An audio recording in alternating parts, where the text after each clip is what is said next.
del documental de la BBC? Este es un relato preventivo para cada país y cada generación. La historia de lo que sucedió cuando un pueblo civilizado y culto entregó su voluntad a un carismático líder político. La historia empezó hace 100 años aquí, en la aldea austríaca de Braunau, con el nacimiento de un niño en esta casa, Adolfo Hitler. Für Sie genügt nicht die bloße Ablegung des Bekenntnisses, ich glaube, sondern der Schwur, ich kämpfe. Cuando conocí a Hitler, pensé que estaba frente a frente con Dios. Él quería crear un mundo mejor y cuando murió tuve la sensación de que había perdido a mi padre.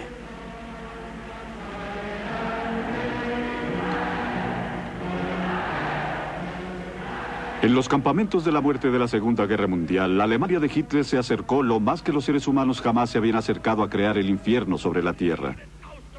La terrible verdad que la mayoría de la gente encuentra difícil de aceptar es que a pesar de sus crímenes contra la humanidad, Hitler era un genio político. Un hombre con una atracción fatal para el pueblo alemán. En su mejor momento, el líder más popular de Europa. El niño nacido aquí en Braunau pertenecía a ese puñado de seres humanos que han cambiado clara y definitivamente la historia del siglo XX.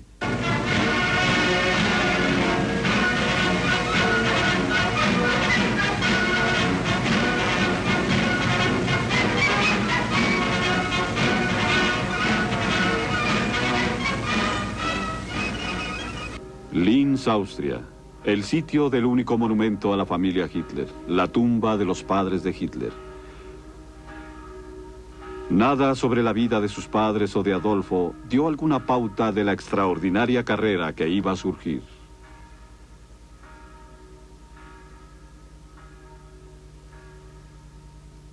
Su padre Alois era un oficial de aduanas testarudo y temperamental que golpeaba a su hijo. Su madre Clara trataba de protegerlo. Cuando ella murió, el joven Adolfo quedó desolado por la pena. Conservó el retrato de ella junto a él por el resto de su vida. El niño Adolfo fue bautizado y criado como católico.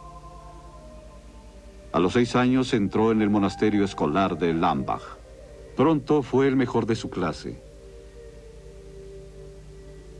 Hitler estaba en el coro en la enorme abadía de Lambach. Solía decir: me intoxicaba con el solemne esplendor de los servicios.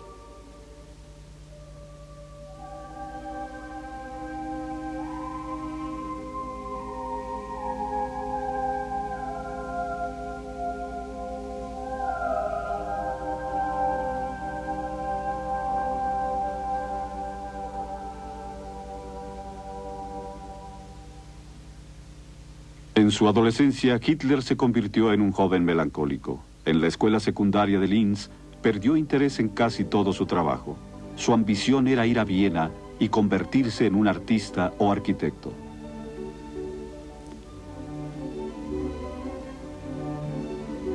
Estando ahí, produjo dibujos arquitectónicos y acuarelas como estas. Competentes, pero no tan bien como para ganar el lugar que tanto ansiaba en la Academia Vienesa de Bellas Artes.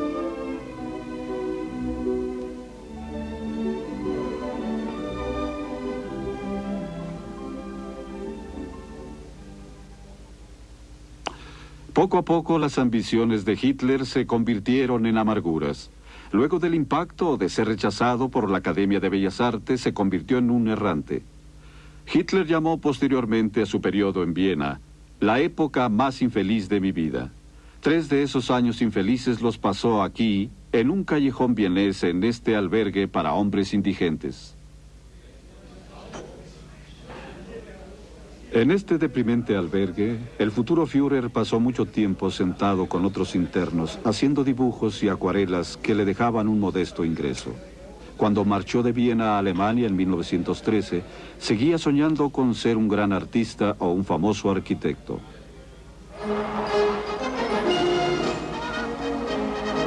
Múnich, 1 de agosto de 1914. Una multitud delirante recibe la noticia sobre la Primera Guerra Mundial.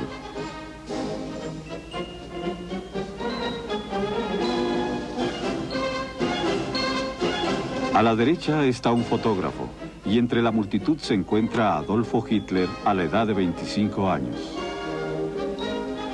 Ahora, por primera vez, se descubre una película de Hitler en este gran momento de su vida, mientras espera ingresar como soldado.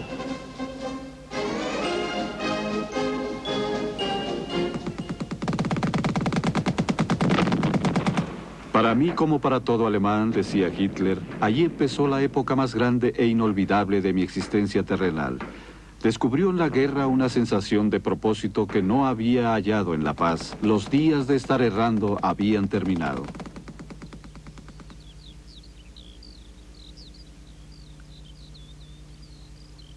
Cuando su unidad llegó aquí, a los campos de Flandes, no tuvo duda de que Alemania obtendría una enorme victoria y de que su destino era ser parte de ella. Luego vino la sufrida guerra de las trincheras.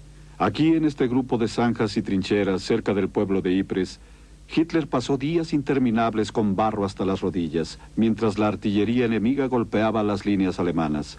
Hitler sirvió como mensajero del batallón, lo cual era todo, menos una situación tranquila. Parte de los 3 kilómetros de distancia al cuartel general del batallón era el blanco de ametralladoras enemigas. Desde una de estas trincheras, Hitler le escribió a un amigo: «He estado arriesgando mi vida todos los días viendo a la muerte justo a los ojos». Sus comandantes pensaron lo mismo. El valor de Hitler le significó ganar la Cruz de Hierro 2 veces. En una ocasión, él capturó a 4 soldados franceses sin ayuda alguna. El día que recibió su primera Cruz de Hierro fue, según dijo, el día más feliz de mi vida.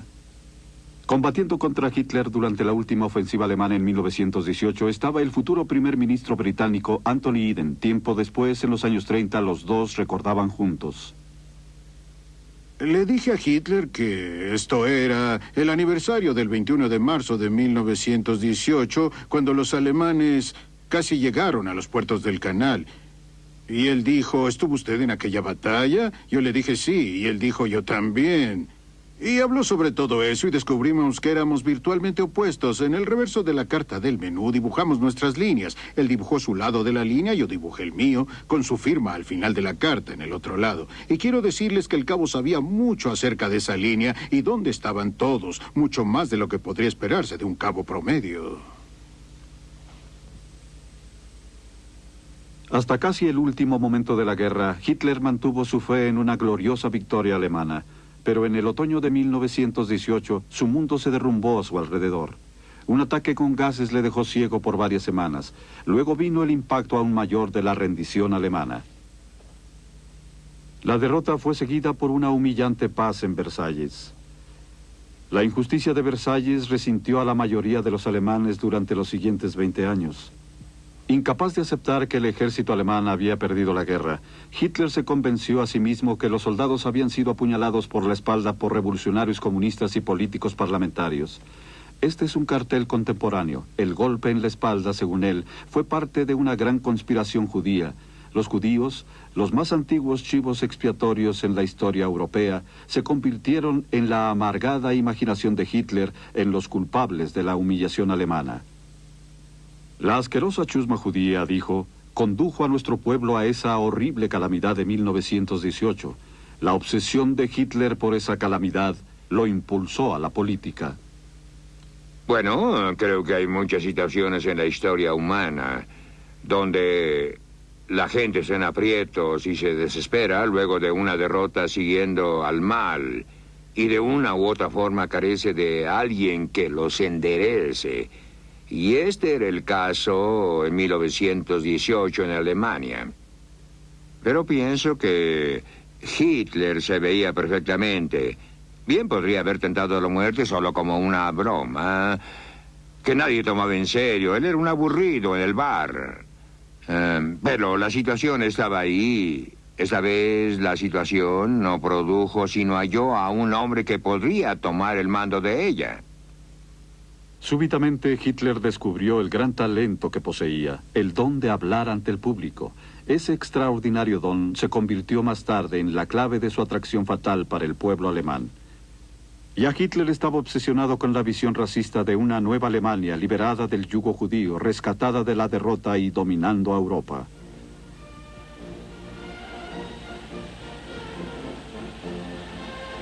Se unió a un pequeño grupo de fanáticos nacionalistas en Múnich.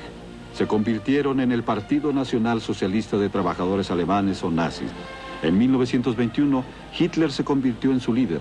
La primera película del aprendiz de Führer en plena campaña lo muestra todavía como una torpe figura, aún no muy seguro de su papel como el Mesías de Alemania.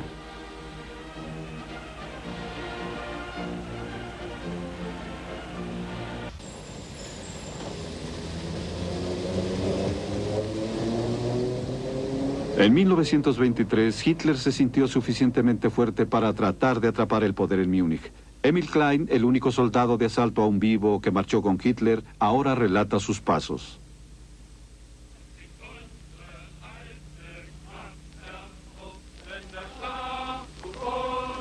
Todo iba bien hasta que los manifestantes hallaron policía armada bloqueando su salida en una calle angosta. Aún seguíamos cantando mientras marchábamos por la calle.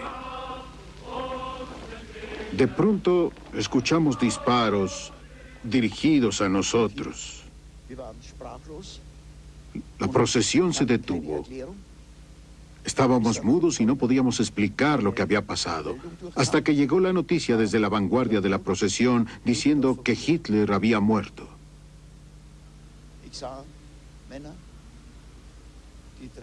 Vi hombres con lágrimas en los ojos y yo también estaba muy conmovido y tuve gran dificultad para poder controlarme.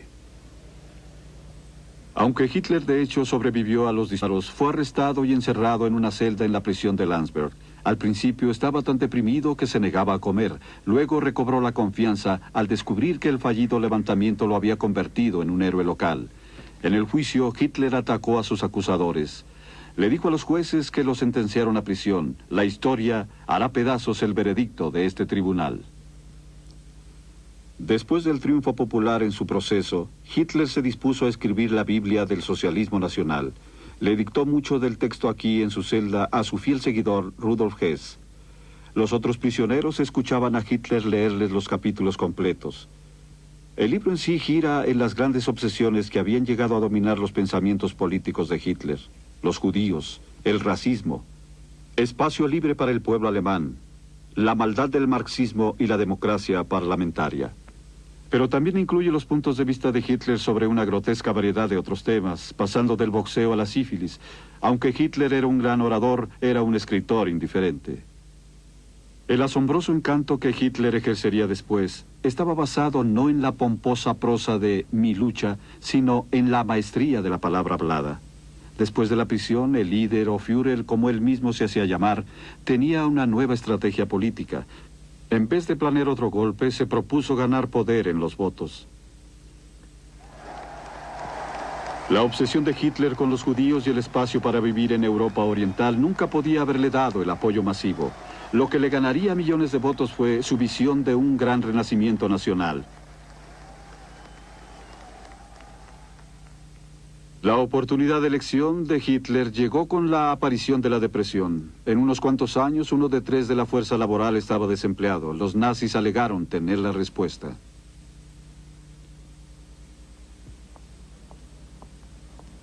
Ilse Wendel era una trabajadora social de la iglesia durante la depresión entre los desempleados en los barrios de Berlín. Para 1932, la producción industrial alemana había caído casi a la mitad. Entre los desempleados de estos barrios, ella encontró una terrible sensación de desesperanza sobre el futuro.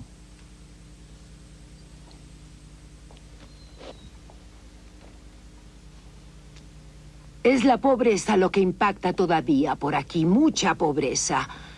Podían ver lo destruidos que estaban los muros, todavía pueden observarse. Las casas estaban tan próximas unas a las otras que las mujeres charlaban unas con otras desde las ventanas. Lo que echo de menos son los niños. Había muchos niños jugando por aquí, docenas de ellos.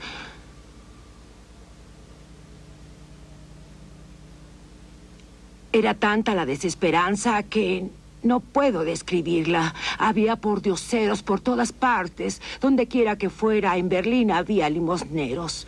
La gente venía a los patios y cantaba solo por dinero.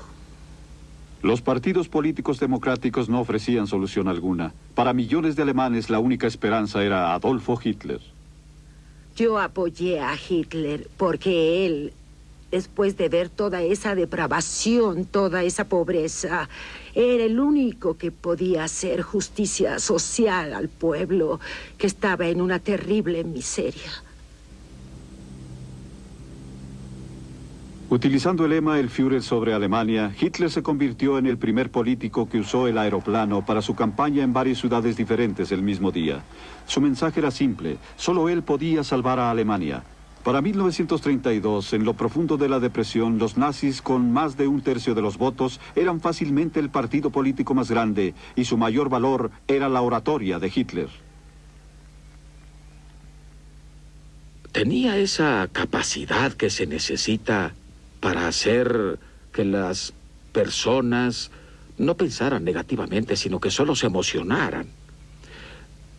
La capacidad derivada de su facilidad para lanzarse totalmente abierto, para aparecer, si deseaba, con la verdad desnuda ante su auditorio, para abrir su corazón y exhibirlo.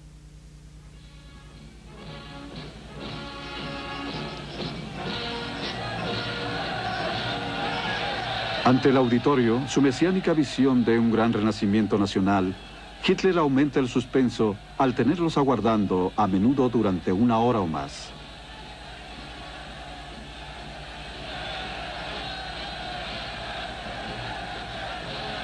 En la plataforma de discursos, Hitler aumenta la tensión al tener a su auditorio aguardando nuevamente. Hace lo que ningún político hoy en día se atrevería a hacer. Durante todo 1 minuto guarda silencio.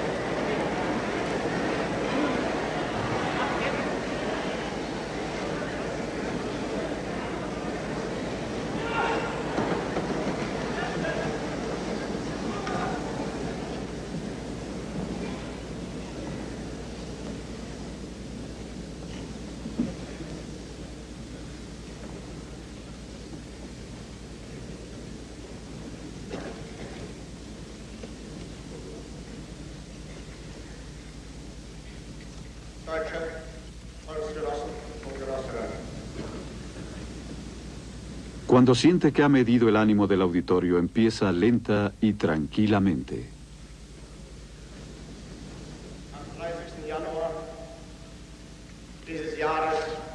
Tenía la habilidad de un actor para cargar su generador y súbitamente estar absolutamente cargado de energía.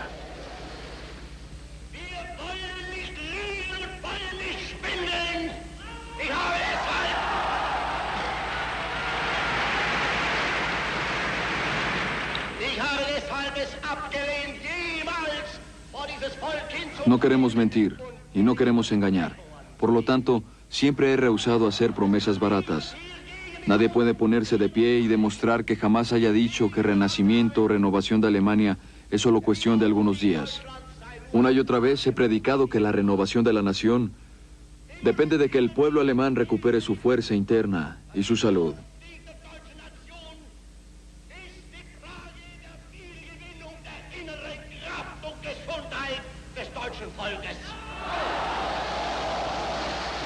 No era como si estuviera usando palabras, es como si las emociones vinieran directas sin palabras.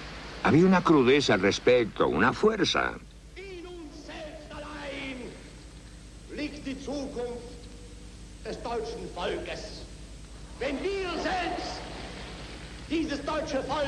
Cuando nosotros mismos conduzcamos al pueblo alemán fuera del abismo en que está, a través de nuestro esfuerzo y nuestro trabajo propio, nuestra industria propia, nuestra propia determinación, nuestra propia tosudez, nuestra propia perseverancia, entonces volveremos a surgir de nuevo, justo como nuestros padres formaron a Alemania.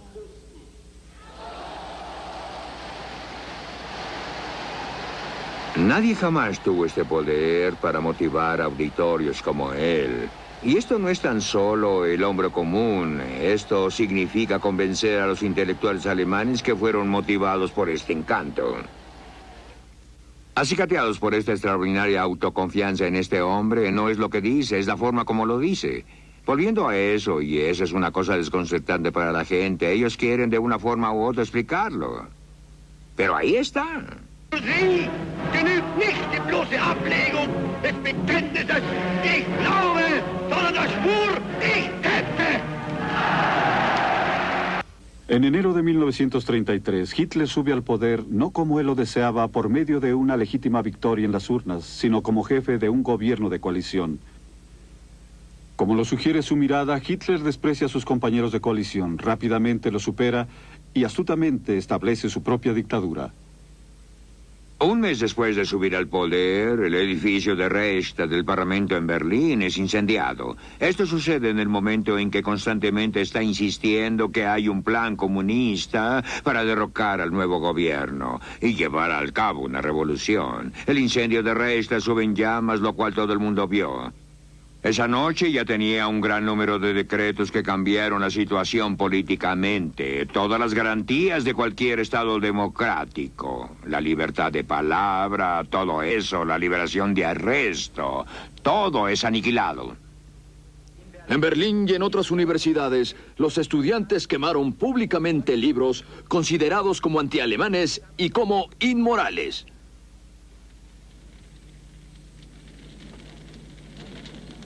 La mayoría de los alemanes toleran la quema de libros, la amonestación de otros partidos políticos y la creación de un Estado policíaco, porque Hitler ofrece una salida de la depresión. Si él estaba haciendo algo que no estaba bien como lo que sucedió, nosotros decíamos, bueno, tienes que aceptar las duras y las maduras. La dictadura parecía ser, no que yo lo quisiera, pero parecía ser la única forma de salir del embrollo. Así que pensé que eso era algo bueno, que cortaran todas esas sandeces y que hicieran algo, que realmente hicieran algo, y eso es lo que hizo Hitler. Realmente favoreció a Alemania.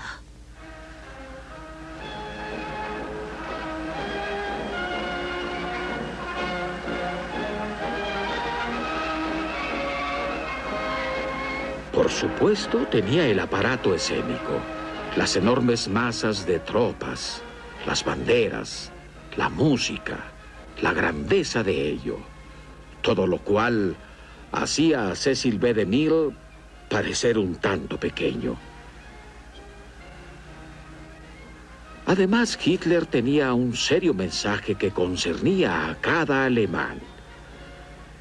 La humillación de Versalles, las dificultades económicas, pero sobre todo la lesión a su orgullo nacional. Y eliminó, a costa de planear una guerra, eliminó el aplastante desempleo que sufría Alemania. Y brindó a millones de personas renovada confianza y enorme bienestar. Estaban mucho mejor, mucho mejor.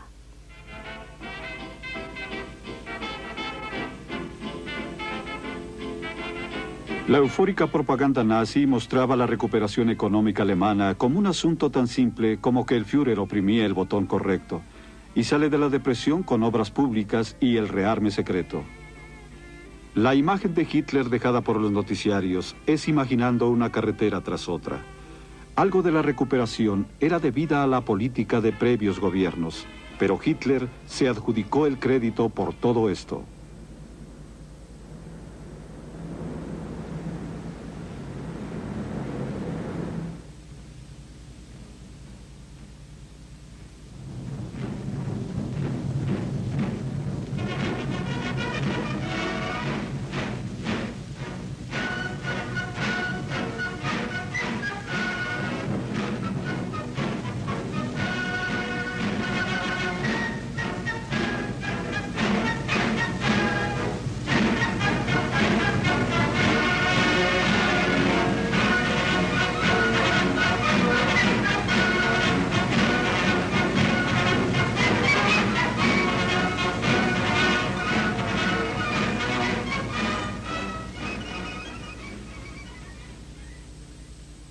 De principio a fin de la Alemania de Hitler, aquellos que eran los más vulnerables a su encanto eran los jóvenes. Vinieron en decenas de miles, llenos de idealismo juvenil, a venerar al Führer en los terrenos que rodean al estadio de Nuremberg. Entre los adoradores de las juventudes hitlerianas estaba Alfons Heck, actualmente escritor sobre el periodo nazi.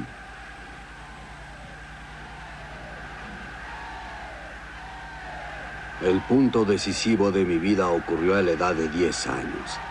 Desde ese momento yo permanecería agradecido a Adolfo Hitler, mucho después de nuestra derrota. Yo era uno de 82.000 miembros de la juventud hitleriana, de los afiliados. Yo estaba en primera fila. Y cuando Hitler empezó a hablar, simplemente temblábamos de nervios. Finalmente veríamos a nuestro Dios. Cuando apareció en el podio, yo tenía miedo de ver a mi vecino porque no quería que viera las lágrimas en mis ojos. Mis rodillas temblaban y Hitler nos miró a todos. Nos calmó cuando levantó sus manos, ambas manos, varias veces. Y cuando empezó a hablar, fue en un tono de conversación, del hombre al niño, del padre al hijo. Das kann nicht anders sein. Denn ihr seid Fleisch. Ustedes son carne de nuestra carne, sangre de nuestra sangre, y sus mentes jóvenes están encendidas por el espíritu que enciende nuestras mentes. Y dijo cuán afortunados éramos por vivir en esta nueva era. Dijo, de hoy en adelante ustedes ya no tienen que temer ninguna distinción de clases. Ustedes son uno solo y me pertenecen. Pero la esencia y el énfasis aparecían en las frases finales.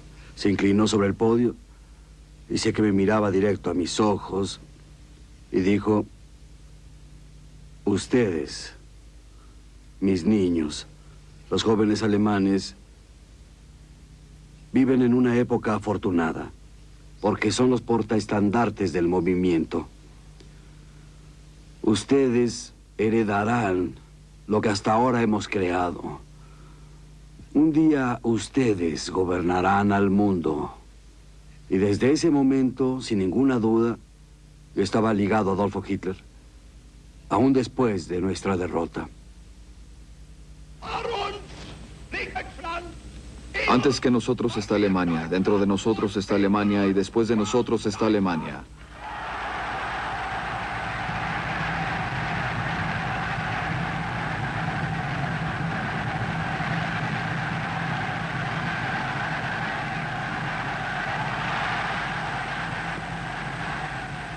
En el corazón de la atracción fatal estaba un fatal engaño. Hitler prometió a sus seguidores adultos que la nueva Alemania, según sus palabras, aseguraría la paz en el mundo. Todo el tiempo planeaba una guerra en Europa Oriental para conquistar un gran imperio para la raza superior. La mayoría de los alemanes estaban contra la guerra, pero cuando ésta llegó, era tarde para romper el hechizo lanzado por el liderazgo mesiánico de Hitler.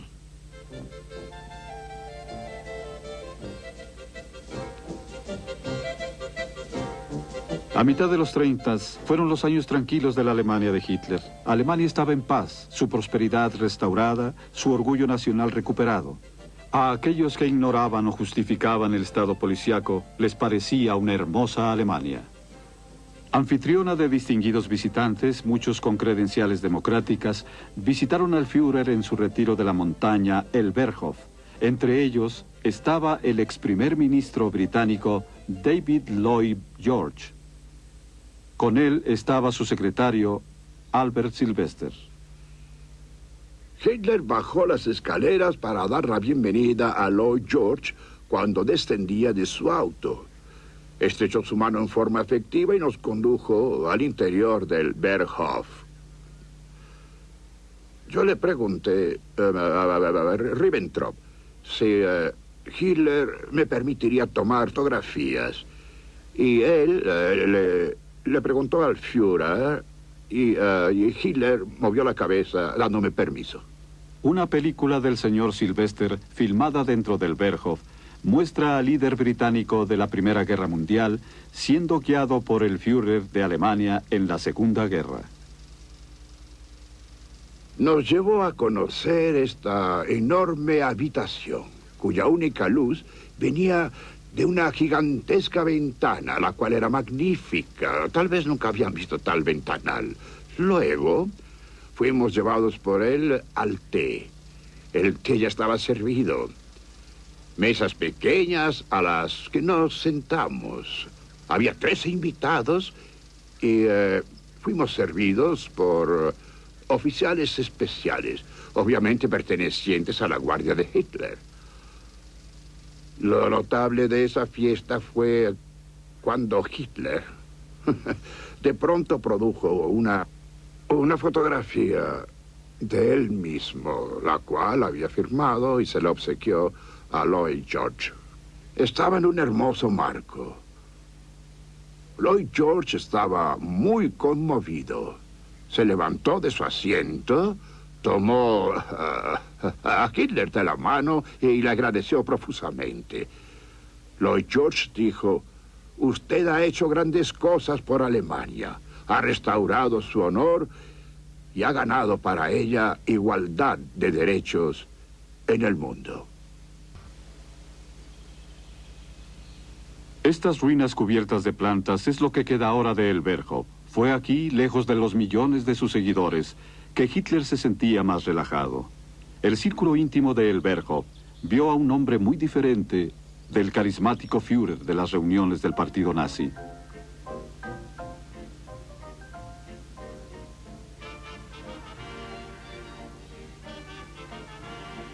Para los ayudantes de Hitler, como el ministro del Exterior von Ribbentrop, visto aquí en el cine casero de Elberhof, la vida en el retiro de Hitler era respetable y agradable, y había un aspecto de diversión para el Führer en descanso, según lo descubrió la secretaria privada de Ribbentrop.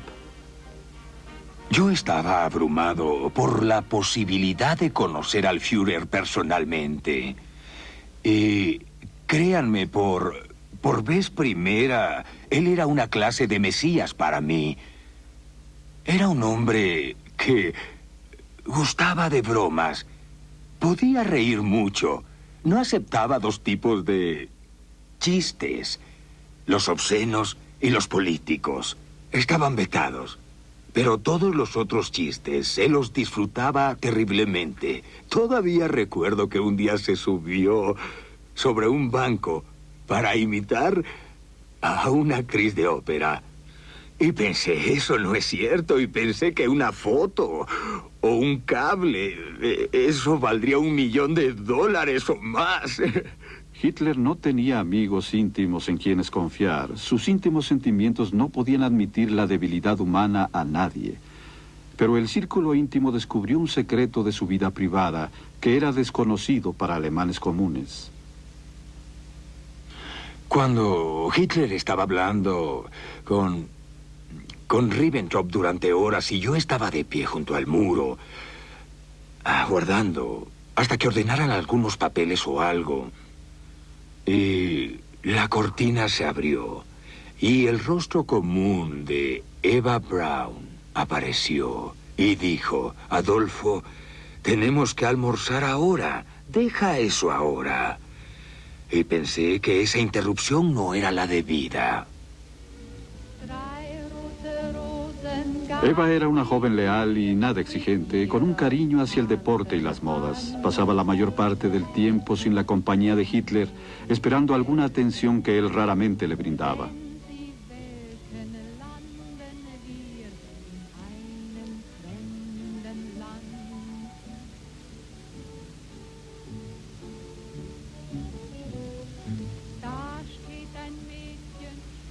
Solo hasta ese momento supe de la existencia de ella.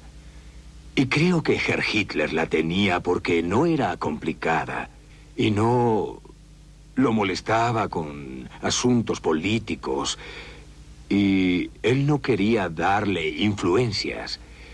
Y no lo hizo. Y pensaba que en tanto fuera soltero tendría el amor de las mujeres alemanas. Porque de estar casado, la impresión no es la misma en las otras mujeres. Ella le brindaba un poco de un hogar de cierta calidad burguesa, con el té y pastel, y creo que sexo. Pero solo eso. ¿Cree que había relaciones sexuales? Claro. Claro.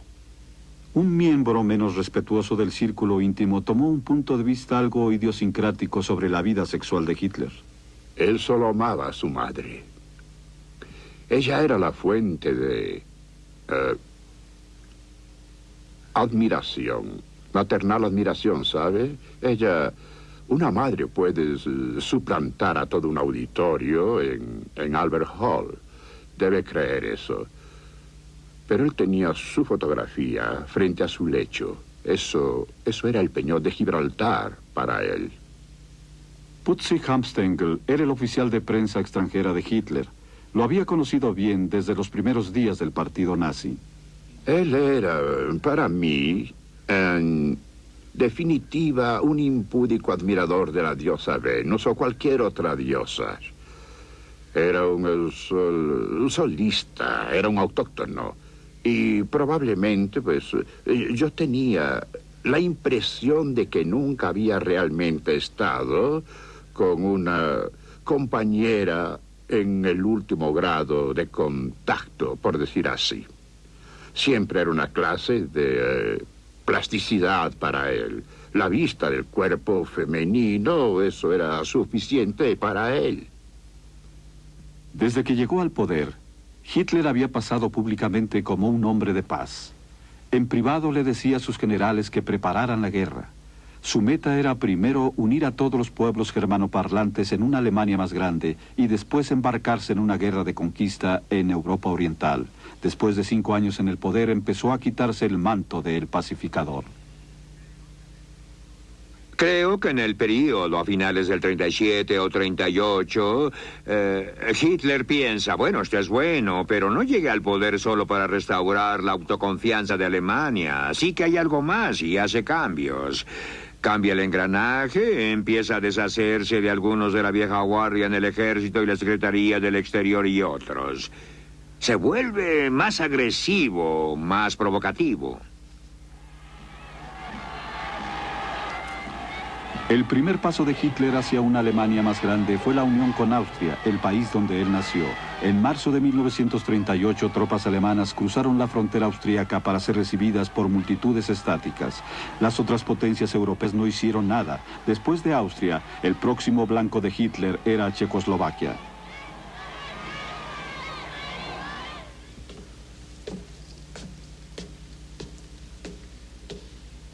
Reinhard Spitzy, secretario de Ribbentrop, el ministro del Exterior, vuelve al edificio donde fue la conferencia de Múnich en septiembre de 1938.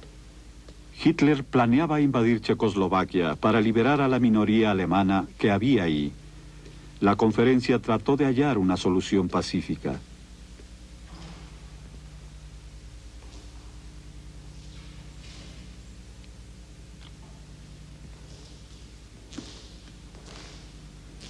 Los delegados estuvieron de acuerdo en un arreglo, el cual obligaba a los checos a entregar el área germano-parlante.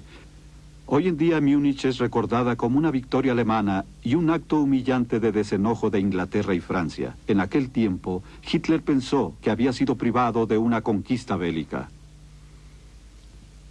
A Hitler no le agradó esta conferencia de Múnich porque tenía la sensación de que fue timado de su pequeña guerra de aplastar a Checoslovaquia. Y Hitler estaba muy molesto al pensar en conversaciones democráticas. El primer ministro británico, Neville Chamberlain, llegó a casa y fue recibido como un héroe en Londres, agitando un pedazo de papel firmado por Hitler. Esto significaba, dijo, no solo la paz con honor, sino la paz por nuestros tiempos. Allá en Múnich, Reinhard Spitzy escuchó lo que Hitler pensaba sobre ese pedazo de papel. Cuando Hitler y Ribbentrop salieron de este edificio, yo los seguía y escuché su conversación. Ribbentrop se quejaba por ese ridículo pedazo de papel que Hitler había firmado junto con Chamberlain. Hitler dijo, no te molestes. Este pedazo de papel no tiene importancia para nada. Y luego escuché y estaba convencido que Hitler no pensaba cumplir el acuerdo de Múnich en absoluto.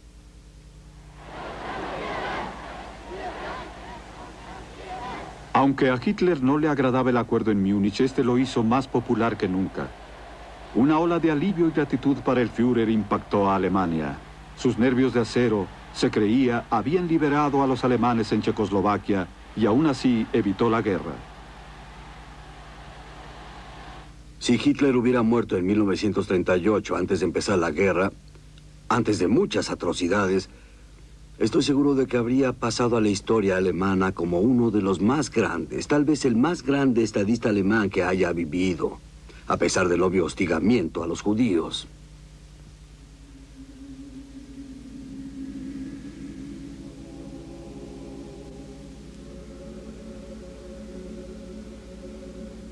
Noviembre de 1938. Los nazis organizan un gran programa antijudío, la Noche del Cristal Roto.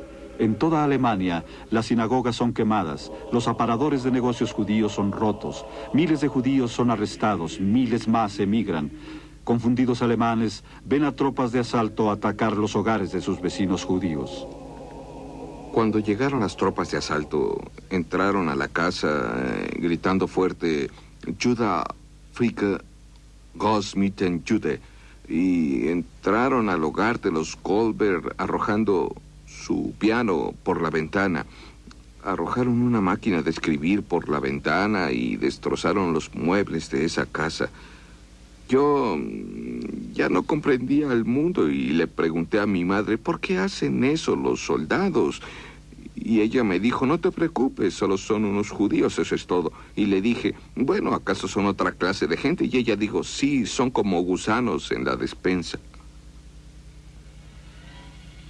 Sie sind hinterlistig, feige und grausam und treten meist in großen Scharen auf.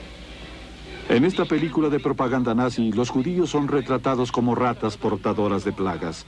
Aunque muchos alemanes tenían prejuicios contra los judíos, solo una pequeña minoría compartía el antisemitismo homicida de Hitler. Pero el control de Hitler de la prensa y la educación gradualmente persuadió a los alemanes a ignorar lo que estaba sucediendo a los judíos. Los maestros nos decían, no se preocupen por lo que vean, aun cuando vean algunas cosas feas que tal vez no comprendan, siempre piensen que Hitler quiere crear una Alemania mejor, una Alemania limpia, y descuiden, todo estará bien perfectamente al final. Muchos alemanes, hasta la Kristallnacht, pensaban que Hitler estaba comprometido, no en un genocidio, por cierto. Parecía haber una forma menor de hostigamiento de una disgustada minoría, pero después de la Noche de Cristal Roto o la Kristallnacht, ningún niño podría ya estar bajo ninguna ilusión.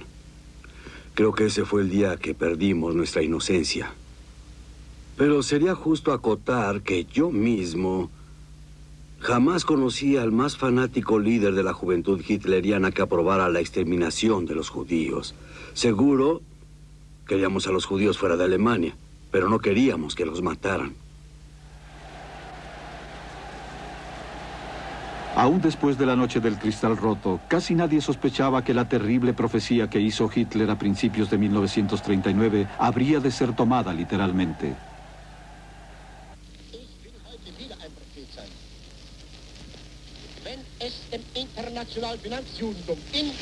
Este día voy a ser un profeta. Si el financiamiento judío dentro y fuera de Europa triunfa en arrastrar al mundo en una guerra, entonces el resultado no será la victoria para el bolcheviquismo y el judaísmo, sino la destrucción de la raza judía en Europa.